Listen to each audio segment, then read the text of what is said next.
오늘은 우리의 구주 예수 그리스도가 탄생하신 성탄절날, 성탄절 예수님이 탄생하심을 이렇게 축하하고 기념하는 성탄절날입니다. 그래서 오늘은 세상에서 가장 기쁘고 좋은 소식이라는 제목으로 말씀을 하겠습니다. 다 같이 세상에서 가장 기쁘고 좋은 소식. 예수님은 2000년 전에 유대 땅 베들레헴이라는 고을에서 태어나셨지요. 그런데 예수님이 태어나시기 전 약 700년 전에 미가라는 선지자가 예언하기를 유대 땅 베들레헴아 너는 유대 족속 중에서 적을지라도 이스라엘 다스릴 자가 내게로 나올 것이라 했습니다. 과연 그 예언대로 700년 후에 유대 땅 베들레헴에서 예수님이 태어나신 것입니다.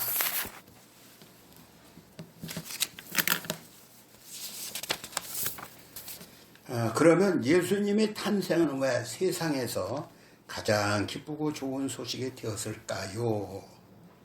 천사가 목자들에게 지금 누가복음 2장 1절부터 보면은 천사가 목자들에게 큰 기쁨의 좋은 소식을 전할 때 하늘의 수많은 천군과 천사들이 지극히 높은 곳에서는 하나님께 영광이요 땅에서는 기뻐하심을 입은 사람들 중에 평화라고 노래했는데 과연 이 찬송처럼 예수님이 탄생하심으로 하나님은 영광을 받으시게 되었고 또한 이 땅에 있는 모든 인류에게는 참된 평화가 찾아온 것입니다.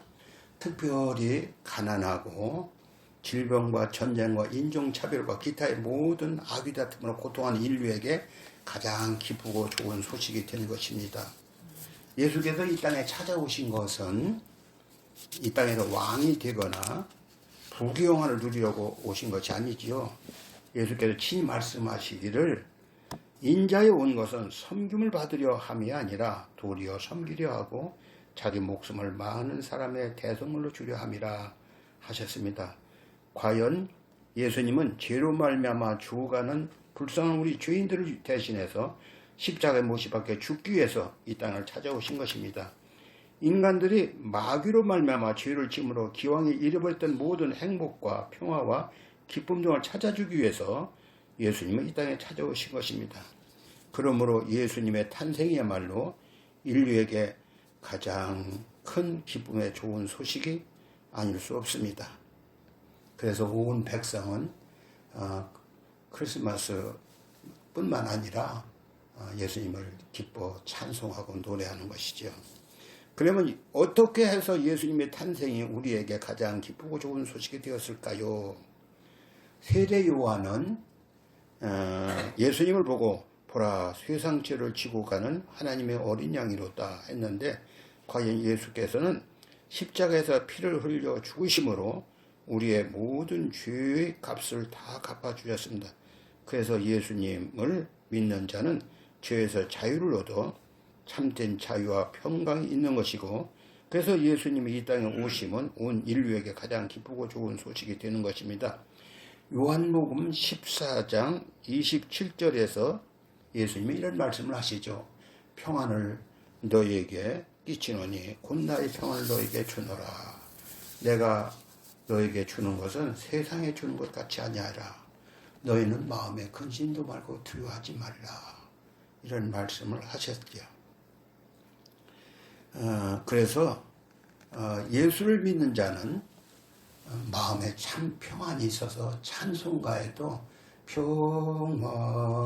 평화로다 하늘 위에서 내려오네.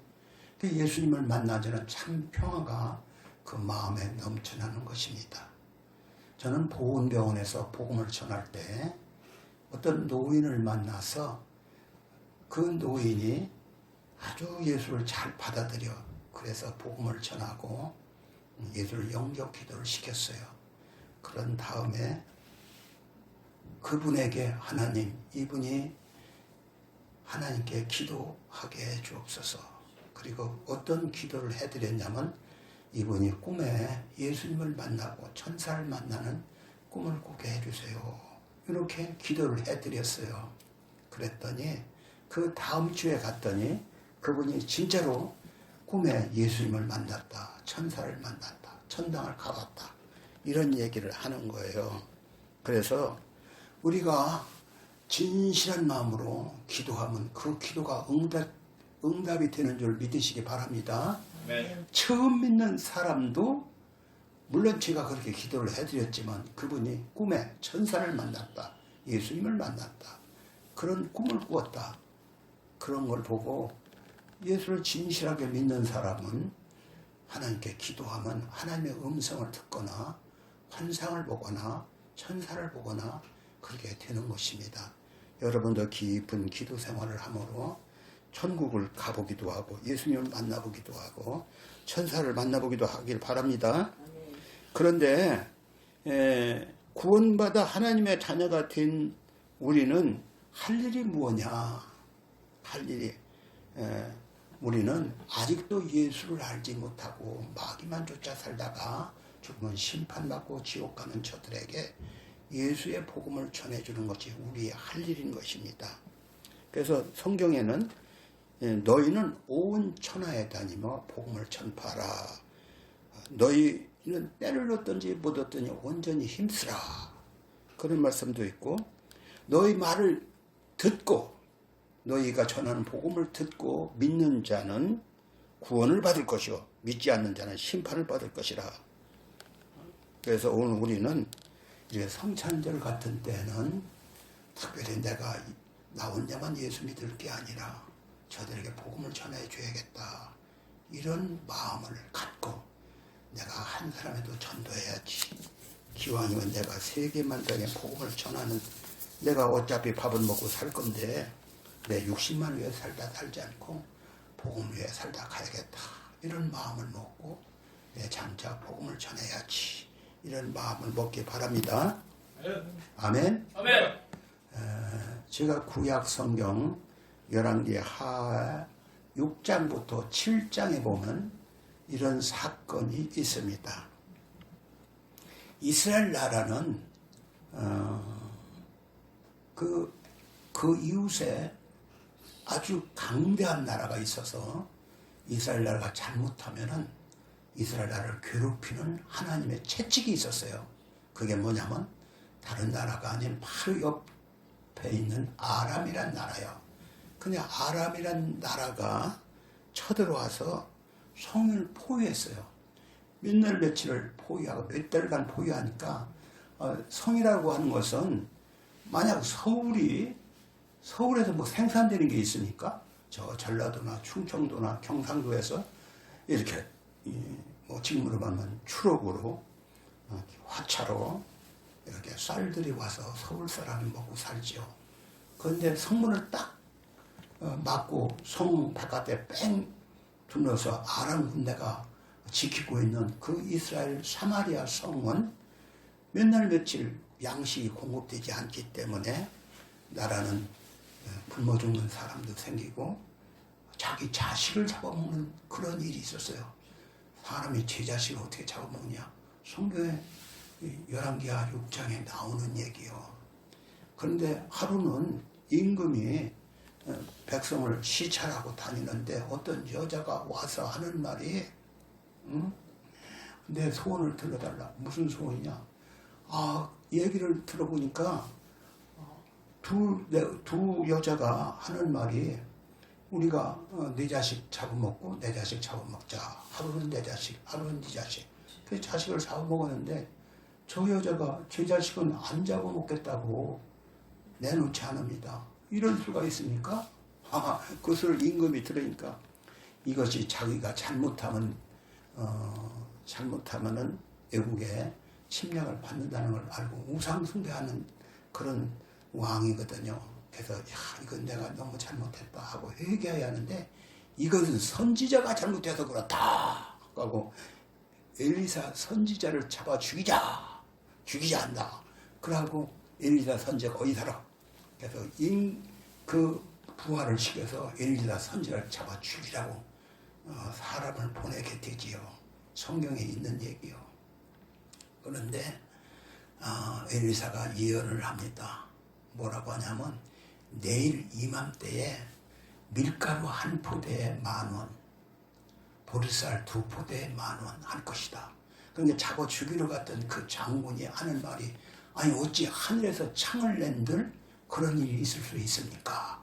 그런 말을 하지요. 그러니까 엘리사 선지자가 너는 그걸 눈으로 볼 것이다. 그러나 너는 먹지는 못하리라. 그런 얘기를 하지요. 그 예언이 어떻게 이루어지나 한번 봅시다. 열왕기하 7장에 보면 성 바깥에 누가 있냐면 문둥이가 4명이 있었어요. 그들은 성문으로 들락거리는 사람들이 불쌍하다고 빵을 던져주거나 하면은 구걸해서 먹고 사는 사람이요.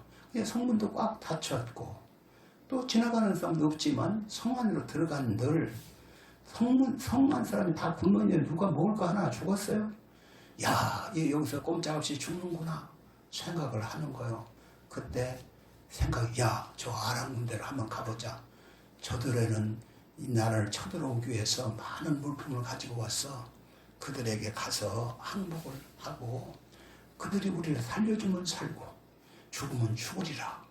그래 가자. 여기 있으면 어차피 죽어. 그러니까 저 아람 군대로 가서 살려달라고 한번 해보자. 그리고 4사람 문둥이가 4사람이 그 아람 군대로 가는 거예요. 저녁 때쯤에서 갔어요.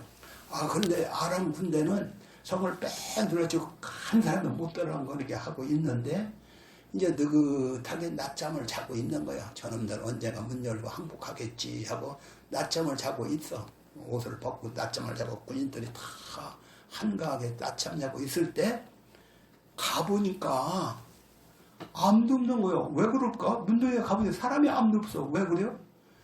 갑자기 소리가 우르르 콩콩콩콩콩콩 그냥 말 달리는 소리, 그냥 바람 부는 소리, 채찍질 소리, 우와 하는 소리가 막 나더니 그 사람들이 깬 거예요. 이게 무슨 소리냐? 아니 저 이스라엘 왕이 저 애굽에서 군대를 돈 주고 사와서 우리를 침략하려는 보다. 야, 애굽은 강대국이거든. 자기들이 아람 군대가 강대. 야, 큰일 났다. 우리 죽겠다. 도망가자 하고 그냥 옷도 안 입고 그냥 막 도망가기 시작하네. 저딱 요단강 쪽으로 도망가는 거예요. 도망가다 보니까 가다가 그냥 막 집어내 빌고 가고 말도 그냥 두고 걸어서 뛰어가는 놈 별놈 거기에 뭐 몇 날 며칠 전쟁하기 위해서 쌓아놓았던 물품은 그대로 놔두고 도망가는 거예요. 그 4명의 문둥이는 막사에 들어가면 아무도 없어. 그래서 우선 밥을 먹고 그 다음에는 좋은 거 쌀 포대 갖다가 감춰놓고 또 보석 같은 것도 감춰놓고 좋은 건 다 갖다 묻어놓고 야, 우리가 이대로 있다가는 우리가 저 성중에 이 소식을 전해주자면 우리에게 화가 있을 거야. 그래 가자. 밤중에 다 감춰놓고 성문으로 가서 문을 두드리는 게 빵꽝 두드리니까 성문은 웬일이요? 예, 우리가 저기 가봤더니 한 개미새끼 없이 다 없더라고. 그냥 성이 그냥 물품이 그대로 있더라고. 그러니까 뭐 그래요? 그러니까 그 성문지기가 저까 누구한테 연락해? 임금한테 연락을 했어요. 임금이 그놈들이 우리 복병을 두고 우리를 문 열고 들어오려고 하는 거예요. 그러니까 한 부하가 하는 말이 아니 그러지 말고 우리 중에 말이 다 잡아먹고 말이 다급히 남았는데 그 말을 태워가고 그놈이 과연 도망갔나 한번 살펴봅시다. 그래서 말을 타고 다 가봤더니 다 도망고 진짜로 아무도 없는 거예요. 그냥 가다가 보니까 그냥 벗어놓고 도망가려고 길거리에 내밀고 간 것뿐이요. 그 소식이 어디 전해져요? 그 소식이 성에 전해지니까 성문에서 갑자기 사람들이 와 밀려나와서 그걸 다 그냥 서로 진짜로 밀가루 한 포대에 10,000원, 보리쌀 2포대에 10,000원 이렇게 하는 게 맞아. 그런데 성문을 지키라고 하는 사람은 누구냐? 아까 하늘에 창을 낸들 그런 일이 있겠냐? 예언자 엘리사가 뭐라고 했어요? 너는 그걸 눈으로 보리라. 그건 먹지 못하리다. 사람 밀고 쓰러니까 그 문지를 지키던 그 장군이 딸려 죽었어. 하나님의 예언은 분명하지요. 그래서 제가 오늘 여기서 말씀드린 것은 이 좋은 소식을 우리만 해서는 안 되고 저에게 전하지 않으면 우리에게 화가 있을 것이다. 과연 그 말대로 백성은 살게 되고, 그렇죠. 바울 사도가 뭐라고 했어? 내가 복음을 전하지 않으면 내게 화가 있을 것이다. 이런 말을 했지요. 오늘 우리도 예수의 복음을 전해주지 않으면 화가 있을 것이다. 나만 예수 믿고 나만 천당가? 그런 건 아니죠.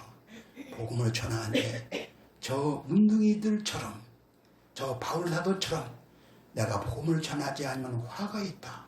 이 말씀대로 복음을 전하지 않으면 때를 얻든지 못 얻든지 온전히 힘쓰라. 힘을 쓰는 거예요. 내가 어떻게 하면 복음을 전할까? 거기에 초점을 맞추고 사는 거예요.